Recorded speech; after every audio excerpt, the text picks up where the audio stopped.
The conference room smelled like recycled air and diplomatic desperation.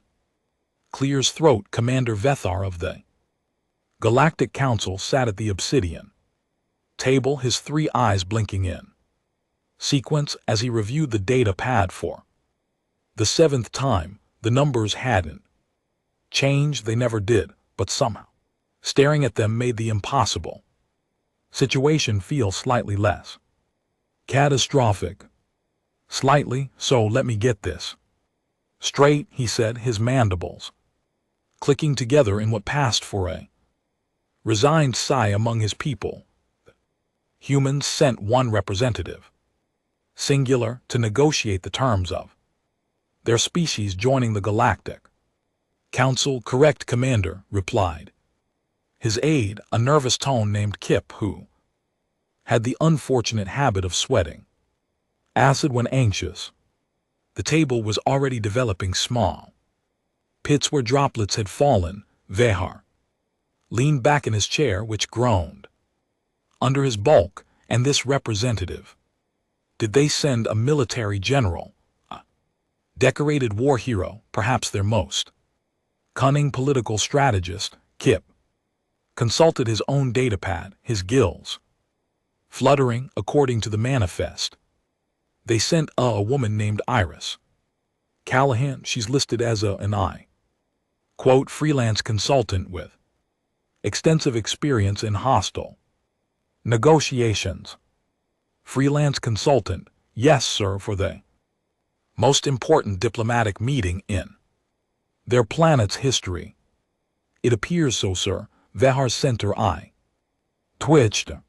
In his 200 years of service to the Galactic Council, he dealt with the Chromex hive mind, negotiated peace with the Silicon Collective, and once convinced a sentient black hole to relocate away from a populated sector.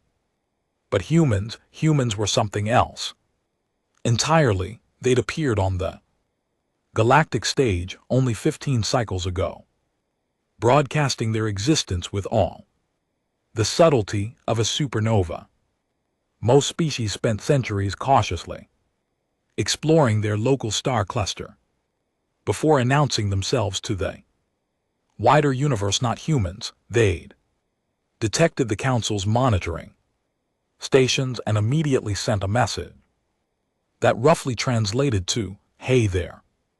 We noticed you noticing us. Want to talk?" The audacity had been refreshing, also mildly terrifying. Since then, intelligence reports had painted a picture of a species that was equal parts brilliant and utterly insane.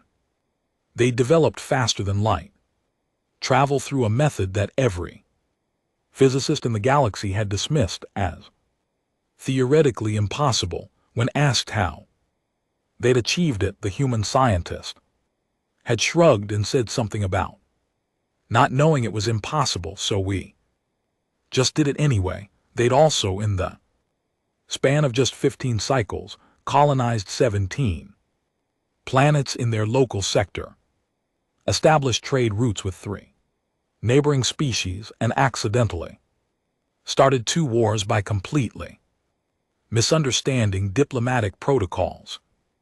Both wars had been resolved when they humans realized their mistake, apologized profusely, and then somehow befriended the very species they'd been fighting. It was exhausting just reading the reports. The door to the conference room hissed open, and Vethar straightened in his chair, preparing himself for whatever fresh madness was about to walk through. What walked through was not what he expected.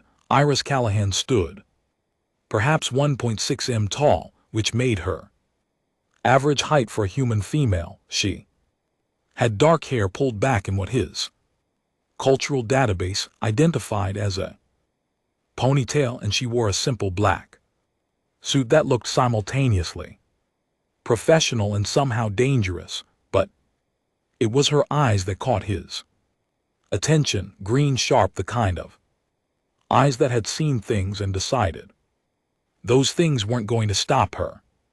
She walked into the room like she owned it, pulling a small wheeled case behind her. Commander Vethar, I presume. She extended her hand in the human greeting gesture. Vethar rose, towering over her by at least half a meter, and carefully took her hand. Human skin was surprisingly warm compared to his species. Miss Callahan, welcome to Station Apex. I trust your journey was comfortable. The coffee on your ship was terrible, but otherwise can't complain. She released his hand and looked around the room. Nice place, very, imposing black furniture and mood lighting really sets the tone for trust and cooperation. Was that sarcasm? Vehar's translator implant wasn't always accurate with human idioms. Please sit. He gestured to a chair that had been specially calibrated for human physiology. Can we offer you refreshment? We have a selection of beverages from across the galaxy. Do you have whiskey? We would need to consult our inventory. Then I'll stick with water. Room temperature, not that weird filtered stuff that tastes like metal. She sat down, crossed her legs, and pulled a data pad from her case. So shall we get started? I've got a transport back to Earth scheduled in 48 hours, and I'd like to have this wrapped up by then. Kip's gills fluttered so fast they created a small breeze. Miss Callahan, these negotiations typically take several months. She looked at him like he just suggested they count grains of sand for fun, do they? That seems inefficient. Why don't we try something radical and just, be honest with each other about what we want? Might save time. Vector felt a headache forming behind his center eye. Miss Callahan, the process of joining the Galactic Council is complex. There are security protocols, trade agreements, cultural exchange programs, and military alliances to consider. We cannot simply rush through them, can't we? She tapped her data pad, and a holographic display appeared above the table. Let's start with what you really want from this meeting. You want humanity to join the Council because we've developed technology you're interested in, specifically our faster-than-light drive and our adaptive AI systems. You're also concerned about us being an unaligned species operating in Council space because we keep accidentally causing diplomatic incidents. She wasn't wrong. Beckar remained silent. Iris continued, what you don't want is to give us full Council membership with all the benefits because we're new, unpredictable, and you're not sure we won't immediately do something catastrophically stupid. Fair assessment.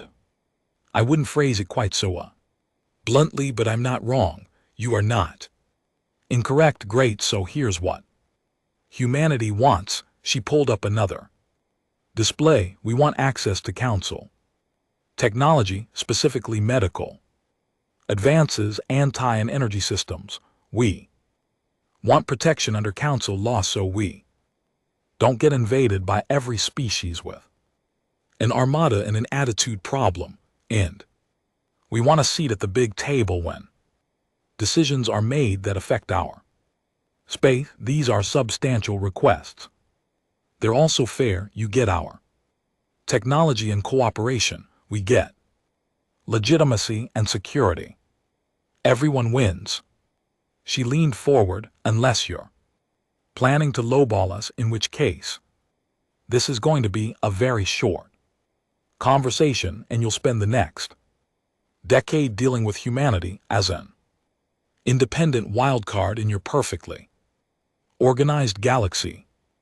The room fell silent except for the faint hum of the station's life support systems. Vehar studied the human woman There was something about her calm confidence that was both impressive and deeply unsettling. She'd summarized in 2 minutes what his team had spent weeks analyzing, and she'd done it while making it clear that walking away was always an option for her. Humans called it leverage. He called it mildly threatening. Miss Callahan, he said carefully, you seem to be under the impression that this is a simple transaction, isn't it? There are considerable concerns about humanity's, shall we say, impulsiveness. Your species has a documented history of making decisions that seem reasonable to you but appear borderline suicidal to outside observers. She smiled. It wasn't a friendly smile. You mean like when we strapped ourselves to controlled explosions to reach our moon before we had proper computers, or when we split the atom without really thinking through all the implications? Or maybe you're talking about how we've survived ice ages, plagues, and multiple near-extinction events through sheer stubborn refusal to die. All of those, yes.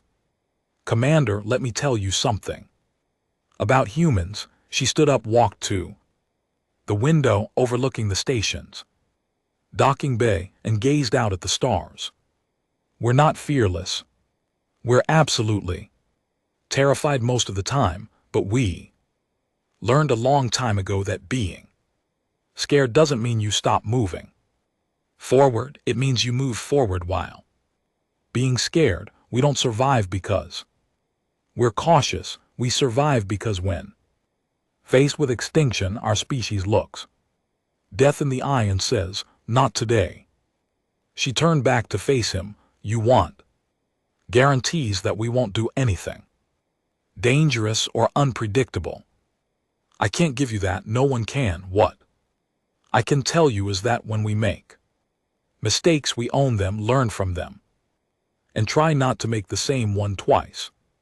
And when we commit to something, we're all in. That's not impulsiveness. That's determination. Bethar found himself reconsidering his initial assessment. This woman wasn't just confident. She understood exactly what the council feared about humanity and was addressing it head-on. No diplomatic double-speak, no careful evasions, just direct, honest communication. It was refreshing, also slightly terrifying. Your passion is noted, Miss Callahan. However, passion alone does not allay concerns about galactic stability. Then let's talk specifics. She returned to her seat. What would it take for the council to feel comfortable with humanity as a member? Finally, they were getting somewhere. Vector pulled up his own display. There are several requirements. First, humanity would need to demonstrate the ability to follow council protocols without a creative reinterpretation. You mean the incident with the Valian trade delegation? Among others. Iris winced. In our defense, we genuinely didn't know that showing someone the bottoms of your feet was considered a declaration of blood feud. The translation matrix didn't catch that nuance. You then made it worse by trying to apologize with what you thought was a peace offering. How were we supposed to know that flowers are basically corpses on their planet? We were trying to be nice. You gave them a bouquet of what they perceived as severed heads. Okay, yes, in retrospect that was bad. But we fixed it. We held a 12-hour feast in their honor and let them lecture us about proper etiquette. They left happy. Kip spoke up, his voice trembling slightly. They left threatening to return with their battle fleet, but they didn't, did they? Because by the end of the feast we were friends. That's my point. Humans make mistakes, but we're really good at making up for them. Vector wasn't sure if he wanted to laugh or weep. Miss Callahan, the counsel, requires more than just the ability to apologize after causing diplomatic disasters. We need assurance that such disasters won't happen in the first place.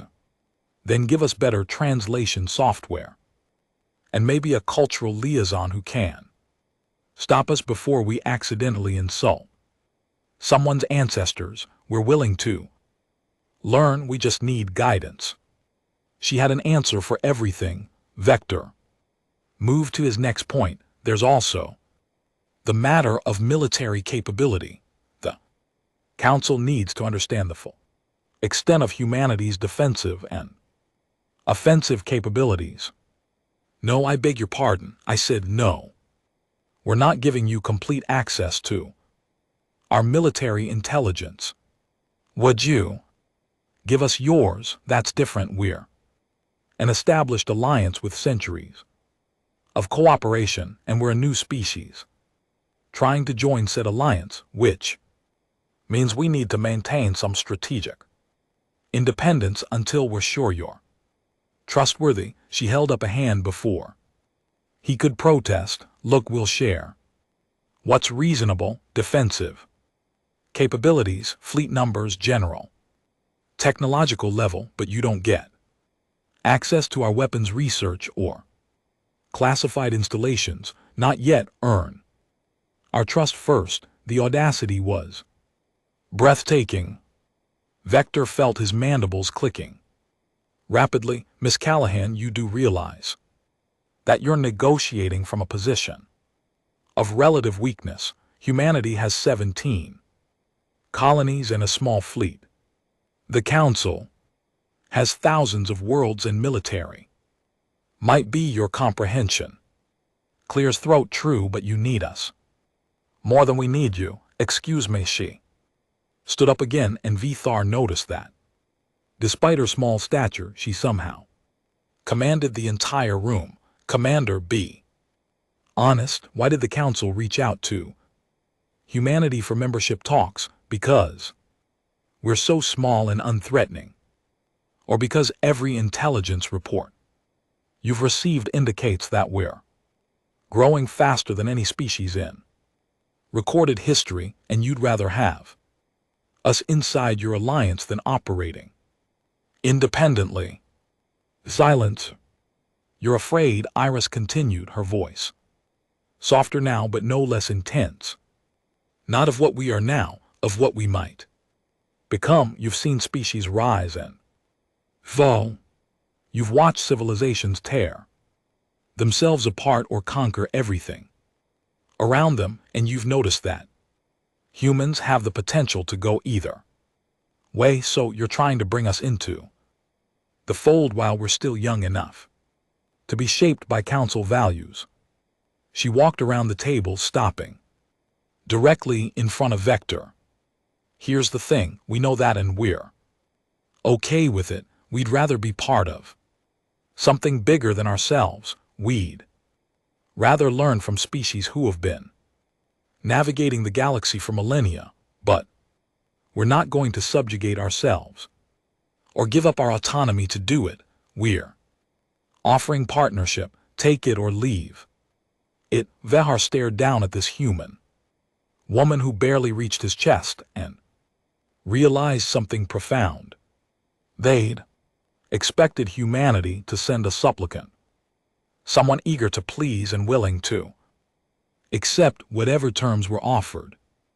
Instead, they'd sent a negotiator who understood exactly what both sides wanted and wasn't afraid to call out the Council's motivations. It was, in a word, brilliant. It was also going to make this negotiation far more complicated than he'd anticipated. You're quite the strategist, Miss Callahan. I'm a realist, Commander. I don't believe in pretending things are what they're not. Wastes everyone's time. Very well, let's discuss your terms in more detail, but I should warn you that Council will not be easily swayed. She Smiled that dangerous smile again. Good. I'd be disappointed if they were, and just like that, Vector knew this was going to be a very long 48 hours. 26 hours into negotiations, and Veer had developed a newfound respect for strong sedatives, not that he could take any. Protocol demanded he remain sharp during council discussions, but the temptation was real, achingly real. Iris Callahan sat across from him, looking exactly as fresh as she had when she'd arrived. Meanwhile, Vethar had cycled through 3 aids, consumed enough stimulants to keep a small army awake, and seriously questioned his career choices. The woman was relentless. Section 47, subsection 9. Iris said, highlighting another clause. On the holographic display, this gives the Council authority to inspect any human facility without prior notice. Hard pass. Becker's leftmost eye twitched. Miss Callahan, we've been over this. Inspection rights are standard for all member species, with 72 hours advanced notice according to Section 12 of your own charter. This clause contradicts that, so either it's a typo or you're testing to see if I'm actually reading this thing. She looked up, one eyebrow raised. I am, by the way, all 9,000 pages of it. You cannot have read the entire membership treaty since yesterday. Speed reading, it's a useful skill when you spend half your life reviewing contracts. She made a gesture on her pad and the clause turned red. Fix it or it stays on the rejection list. Kip, who had somehow survived all 26 hours despite looking like he might dissolve into a puddle of nervous sweat, cleared his throat. Perhaps we could take a break. The meal period begins in 15 minutes. Excellent idea, Vethar said, grateful for the interruption. Miss Callahan, would you join us in the dining hall? We've arranged for human compatible cuisine. Iris stretched, her spine making several disturbing popping sounds. Sure, but I'm not eating anything that's still moving. Learned that lesson on Proxima Station. The food will be thoroughly deceased, I assure you. The dining hall was a massive space designed to accommodate dozens of species simultaneously. Environmental bubbles dotted the room, each containing atmosphere suitable for different biological requirements. Vehar led Iris to a section calibrated for oxygen-breathing species with similar pressure needs. A serving drone approached with what the kitchen staff had assured him was an acceptable human meal. Iris looked at the plate with barely concealed suspicion. What is this supposed to be? Our database indicated humans enjoy something called a hamburger. This is our interpretation. She poked at the circular protein disc with her utensil. Your database needs updating. This looks like someone described it a burger to an alien who'd never seen food before. She took a small bite and immediately made a face that suggested mild poisoning. Tastes like it too. No offense, none taken. I will note the culinary failure in my report. You've got any of those ration bars from the transport ship? Those were actually decent. Bethar summoned the drone back and requested basic rations. While they waited, other council members began filtering into the dining hall. News of the human negotiator had spread throughout the station, and curiosity was apparently stronger than diplomatic protocol. A towering Kryn warrior approached their table, her forearms crossed in what might have been either greeting or challenge. So this is the human everyone speaks of. You appear small. I get that a lot. Iris replied without looking up. From her data pad, she'd started reviewing documents again, even while waiting for food. You appear tall, guess. We both made observations. The Kryn's facial plates shifted in what Veer recognized as surprised amusement. I am General Zara of the Kryn Defense Fleet. Your species interests me. You fight with cunning rather than strength. We fight with whatever works, sometimes that's cunning. Sometimes that's just hitting things really hard until they stop being a problem. Iris finally looked up. You're the one who defeated the Scourge invasion at Kelter Prime. Right, read about that battle. Pincer movement through the asteroid field was inspired. Zara's plates shifted again, this time definitely showing pleasure. You study military history when it's interesting, yeah. That battles taught at our war colleges. Now as an example of tactical excellence, your species has war colleges, several. We take conflict pretty seriously, comes from spending most of our history fighting each other. Iris accepted the ration bar from the returning drone and tore open the package. We figured if we had to fight, we should at least get good at it. An honest assessment, I approve. Zara settled into a chair that groaned under her mass. Tell me, human, why does your world send one negotiator to face the entire council? It seems tactically unsound. Does it? I'd argue sending a whole delegation would signal desperation or inexperience. One person says confidence. Iris bit into the ration bar. Plus, committees are terrible at making decisions. Too many voices, too much compromise. You end up with solutions that satisfy everyone and help no one. Vector found himself nodding despite his exhaustion. She wasn't wrong. A Salarian diplomat drifted over, their crystalline body refracting the ambient light into rainbow patterns. Forgiveness for interruption. This one carries curiosity about human negotiation style. Very direct, very unusual. Life's too short for dancing around the point. Iris said, you want something, I want something. Let's figure out how everyone gets what they need. If we can't, we part as friends and try again later. But what if agreement proves impossible? The Carrion asked. Then it does. Not everything has to end in a deal. Sometimes the best negotiation is the one where both sides realize they're not compatible and walk away before anyone gets hurt. She finished her ration bar and pulled up her data pad again, which brings me to section 51. The technology sharing agreement. We need to talk about this. Vithar sighed. The break had lasted all of 10 minutes.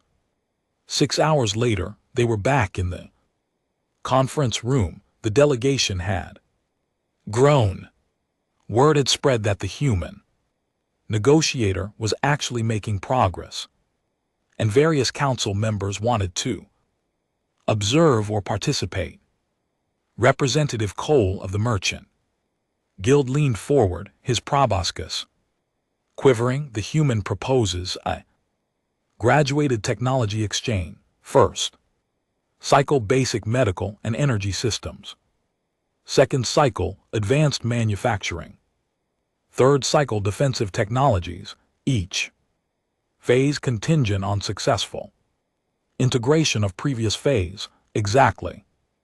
Iris confirmed. You're worried we'll take your tech and do something stupid with it? Fair concern. This way we prove we can handle each level before moving to the next. And what does the council receive in this arrangement? Asked Ambassador Threll, a reptilian species known for their financial acumen.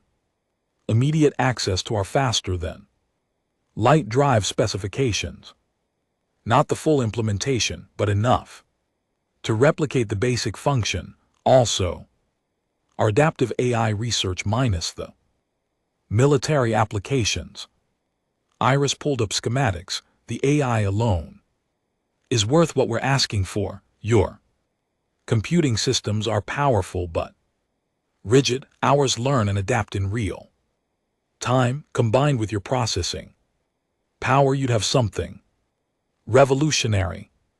The room erupted in overlapping conversations. Different species argued, calculated, postured. Vector let them talk. This was actually progress. Finally, after hours of tedious clause by clause review, they were discussing substantive exchange. Zara's voice cut through the chatter. The human offers valuable technology but retains military applications. This suggests preparation for conflict. Why? Iris met the general's gaze without flinching. Because we are not idiots, we're joining a galactic alliance, not surrendering our sovereignty. Every species here maintains their own military forces. You expect us to do less. Other species have centuries of proven cooperation and will build that same trust over time, but trust is earned, not demanded. You want humanity as an ally, then treat us like one, not like a conquered territory. Bold words for such a small species. Size isn't everything, General. Ask the bacteria that nearly wiped out humanity during the plague years. Tiny organisms. Massive impact. Iris stood up, walking to the holographic display of Council space. Look, I understand your hesitation. You've built something remarkable here. Thousands of species coexisting, mostly peacefully, sharing resources and knowledge. It's impressive, actually. Inspiring. She turned back to face the assembly. But it's also fragile, you know it is. That's why you have all these protocols and safeguards. You're trying to protect what you've built. I respect that.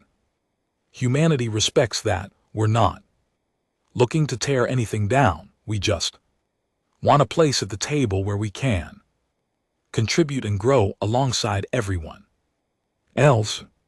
Ambassador Threll's forked tongue flickered. Pretty speech, but words cost nothing. Actions prove intent. You're absolutely right, so let's talk actions. Iris pulled up a new document.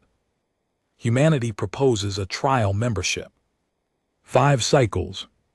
During that time, we operate under provisional status, full obligations, limited benefits. We prove we can follow council law, respect diplomatic protocols, contribute to collective defense, and integrate our technology responsibly.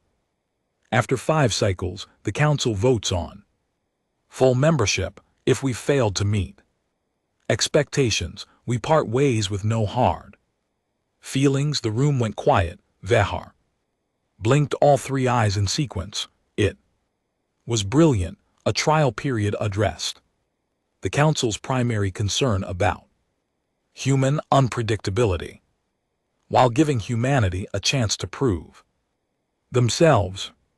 Low risk for the council. Clear path forward for humanity. This is acceptable framework, the Salarian diplomat chimed.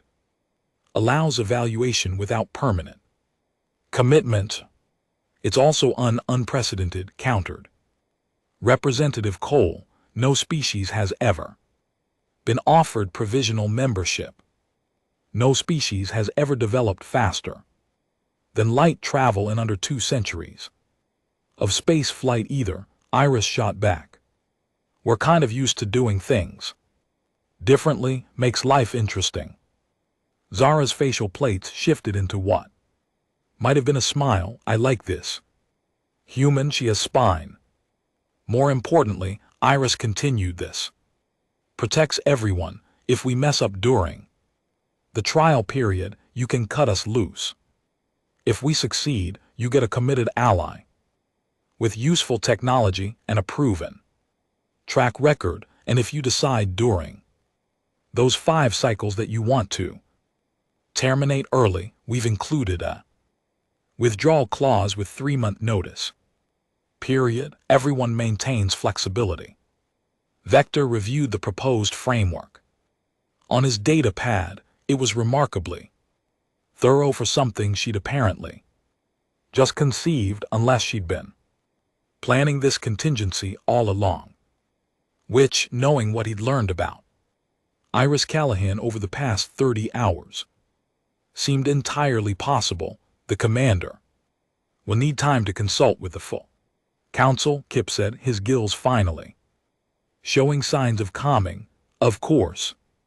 But I meant what I said about my transport schedule. I need an answer within 12 hours or I'm heading home, and we'll try again next cycle. You would walk away from this opportunity? THRL asked, incredulous. I'd walk away from a bad deal. Yes, my government sent me here to negotiate membership, not to accept whatever terms you dictate.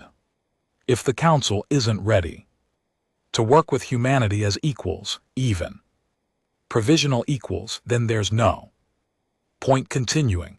The ultimatum hung in the air like ozone before a lightning strike. Vehar found himself in an impossible position. The human's proposal was reasonable, arguably generous, but 12 hours wasn't enough time to properly consult with thousands of council members across hundreds of worlds. Then again, that might be exactly the point. Force a decision based on merit rather than endless political maneuvering. Miss Callahan, the council does not respond well to pressure. I'm not pressuring anyone, Commander. I'm managing my time. There's a difference. You've got 12 hours to decide if you want to work with humanity. If yes, great. If no, also fine. But I'm not going to sit here for 3 months while various delegations argue about comma placement in subsection 402. She had a point. Council negotiations did tend to drag on interminably. Very well, Bekthar said, making a decision that would either secure his legacy or end his career. I will present your proposal to the Emergency Council Assembly. We will convene within 6 hours and deliver our decision in 12, but I make no promises about the outcome. Fair enough, that's all I'm asking for. Iris extended her hand again in that human gesture. Thank you for taking this seriously. Commander, I know I've been difficult.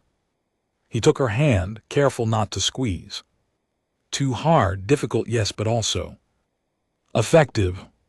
You've advanced these negotiations more in 30 hours than most delegations manage in 6 months. That's either a compliment to me or an indictment of your usual process. Perhaps both. She smiled, a real smile. This time not the dangerous one. I like you, Commander. You're practical. Practical people get things done. Clears throat. After Iris left to rest before the final session, Bekthar collapsed into his chair. Zara remained along with a handful of other delegates who'd stayed for the entire marathon negotiation. What do you think? The general asked. I think that human is the most exhausting person I've ever negotiated with. That was not my question.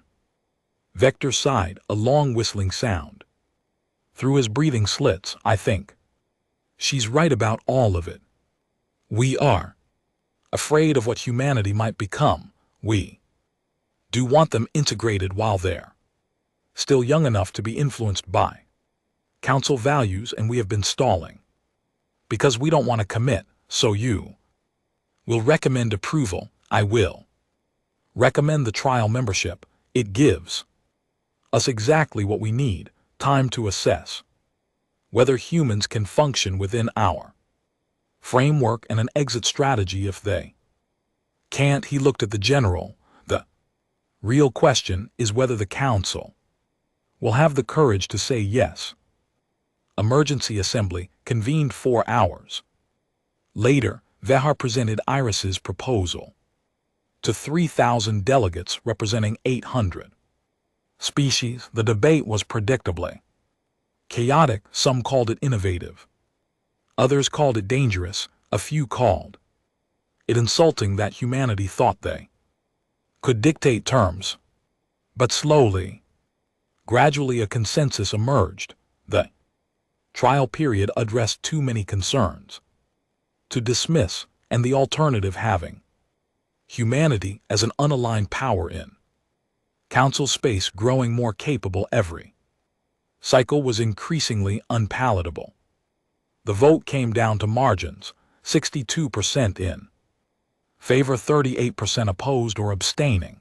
It passed. Vector returned to the conference room where Iris waited, looking surprisingly awake for someone who'd slept maybe 4 hours in the past 2 days. Well, she asked, the council accepts your proposal, trial membership 5 cycles with all conditions as specified. Congratulations, Miss Callahan. Humanity is now provisionally part of the Galactic Council. For the first time since arriving, Iris Callahan looked genuinely surprised. Seriously, they actually said yes. Do not make me regret this decision. By expressing shock, she laughed, actually laughed, a sound of pure relief and joy. Sorry, it's just I was maybe 70% sure this would work, had a whole backup plan ready if you said no. What was the backup plan? Come back next cycle with a different approach. Persistence is key. She stood and offered her hand one final time. Thank you, Commander, for giving us a chance. We won't waste it. See that you don't, because if humanity fails this trial period, it will be centuries before the council considers membership again. Understood. No pressure. Her smile suggested she thrived on pressure. As she gathered her belongings and prepared to depart, Becker found himself asking the question that had nagged at him throughout the negotiations. Miss Callahan, why did your government really send only you? The truth this time. She paused at the door and looked back. Because they knew what you expected, a delegation, lots of people, traditional negotiation tactics, and they figured the best way to get your attention was to do the complete opposite. Send one person who could cut through the bureaucracy and speak plainly, someone expendable if it went badly, but effective if it went well. Expendable. I'm a freelancer, Commander. I don't officially represent Earth government. If I'd failed spectacularly, they could have disavowed me and tried again with someone else. If I succeeded, which I did, they get what they want. She shrugged. It's actually pretty clever when you think about it. Your people used you. My people gave me an opportunity to make history. I took it. No regrets. She tapped the door control. Besides, I negotiated a pretty substantial bonus if I pulled this off. I'm buying a ship with the payout, maybe do some trading in council space now that we're members. You're incurable. I'm human, Commander. We're all a little incorrigible. You'd better get used to it. And with that, Iris Callahan walked out, pulling her wheeled case behind her, leaving Vethar to wonder what exactly the Galactic Council had just agreed to. 3 cycles later, Vector received a message from Earth. Humanity had successfully integrated council medical technology into their health care systems, reducing mortality rates by 18%. They'd also established cultural exchange programs with 6 species opened trade routes with 12 more, and somehow convinced the notoriously isolationist Volokhuks to attend a joint scientific symposium, the same Vlux they'd accidentally insulted with corpse flowers. Attached to the report was a personal note from Iris Callahan. It read, "Told you we were good at making up for mistakes. Thanks for believing in us. The universe just got a lot more interesting." Becker filed the report in aloud, himself a rare moment of satisfaction. Perhaps humans were exactly what the council needed, a reminder that rules existed to serve purpose, not the other way around, that boldness had value, that sometimes the best way forward was to stop overthinking and just move. Of course, there were still 2 cycles left. In the trial period, plenty of time for humanity to do something catastrophically stupid, but somehow Vthar suspected that even if they did, they'd find a way to fix it, probably while making friends with whoever they'd accidentally offended in the process. It was exhausting just thinking about it. Also strangely hopeful. The galaxy had just gotten a lot more complicated, but maybe, just maybe, that wasn't such a bad thing after